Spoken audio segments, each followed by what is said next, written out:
un ancien ingénieur de la RAF, explique que le MI-5 réalisait des faux crocircles. Un ancien ingénieur RAF déclare, le MI-5 a payé des gens pour réaliser de faux crocircles pour discréditer la recherche ufologique. David Clayton, ancien ingénieur de la Royal Air Force, explique que MI-5 payait des farceurs pour créer de faux crocircles, afin de discréditer les observations authentiques d'OVNI et de Men in Black.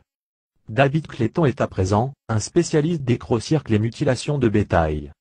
Monsieur Clayton met en évidence le fait que les crocircles, réalisés dans les années 1980, pourraient potentiellement être l'œuvre des aliens, étant donné que les plantes situées à l'intérieur du cercle n'étaient pas été écrasées par la force physique, mais plutôt par la chaleur.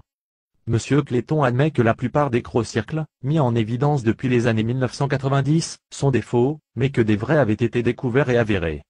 Il affirme que les agences de renseignement britanniques ont été derrière la majeure partie des crocircles.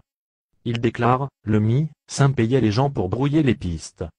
Gary Eslotin, ufologue, ayant organisé l'événement à Holmfirth dans le West Yorkshire, pense qu'il existe une politique délibérée menée par les autorités dans le but de minimiser ou discréditer toute activité inexplicable.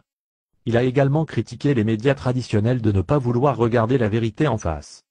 Il déclare, la presse doit enlever ses œillères, et sélectionner les meilleurs témoignages.